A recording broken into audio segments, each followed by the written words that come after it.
రష్యాతో వ్యాపారాన్ని కొనసాగిస్తే భారత్ సహా ఇతర దేశాలపై 500% సుంకాలను విధిస్తామని అమెరికా మరోసారి హెచ్చరించింది. చైనా, భారత్, బ్రెజిల్, ఇతర దేశాలు రష్యా నుంచి చౌకగా చమురు, గ్యాస్ కొనుగోలు చేస్తున్నాయని, ఈ దేశాలు యుద్ధ పరిస్థితులను ఆసరాగా చేసుకుంటున్నాయని ఆరోపించింది. రష్యాకు సహాయం చేసే దేశాలపై 500% వరకు సుంకాలు విధించాలని, రష్యా ఉక్రెయిన్ యుద్ధాన్ని ముగించడానికి అంతిమ అవకాశం చైనా, భారత్, బ్రెజిల్ వంటి దేశాలపై సుంకాలు విధించడమేనని స్పష్టం చేసింది.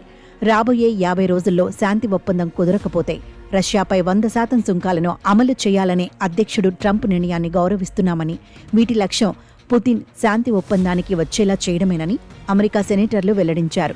మరోవైపు రష్యాతో వ్యాపార సంబంధాలు కొనసాగించే దేశాలపై సుంకాలు విధిస్తామని నాటో బెదిరింపులకు పాల్పడింది.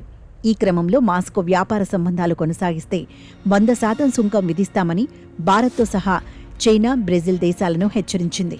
చైనా అధ్యక్షుడు, భారత ప్రధాని, బ్రెజిల్ అధ్యక్షుడు ఎవరైనా రష్యాతో వ్యాపారం చేస్తూ వారి నుంచి చమురు, గ్యాస్ కొనుగోలు చేస్తే తీవ్రంగా పరిగణిస్తామని తెలిపింది.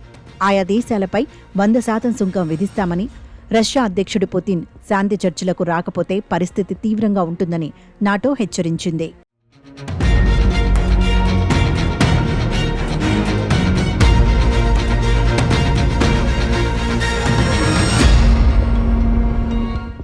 మా పరిణామాలు ఈ దేశాలను తీవ్రంగా దెబ్బతీస్తాయని, కాబట్టి వ్లాదిమిర్ పుతిన్కు వెంటనే ఫోన్ చేసి శాంతి చర్చలను సీరియస్గా తీసుకోవాలని ఒత్తిడి తీసుకురండని తెలిపారు.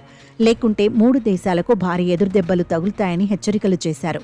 ఈ క్రమంలోనే అమెరికా అధ్యక్షుడు ట్రంప్ ఉక్రెయిన్కు ఎయిర్ డిఫెన్స్లు మాత్రమే కాకుండా క్షిపణులు భారీగా సరఫరా చేయనున్నారని వెల్లడించారు.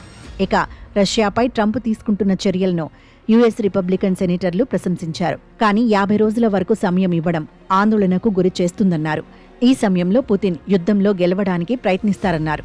హత్యలు చేసి మరింత భూభాగాన్ని కాజేసి ఆ తర్వాత శాంతి చర్చలకు వచ్చేందుకు ముందుకొస్తారన్నారు. మరోవైపు ఉక్రెయిన్ యుద్ధం ముగింపు వ్యవహారంలో రష్యా వైఖరిపై ట్రంప్ సీరియస్గా ఉన్నారు. ఈ సందర్భంగా యుద్ధం ముగింపుకు 50 రోజుల్లోపు ఒప్పందం కుదుర్చుకోకపోతే పెద్ద ఎత్తున టారిఫ్లు విధిస్తామని మాస్కోను హెచ్చరించారు. అయితే ఈ బెదిరింపులను రష్యా కొట్టిపారేసింది. అదనపు ఆంక్షలను ఎదుర్కొనేందుకు తాము సన్నద్ధంగా ఉన్నట్లు ఆ దేశ విదేశాంగ శాఖ మంత్రి సెర్గేయ్ లావ్రోవ్ పేర్కొన్నారు.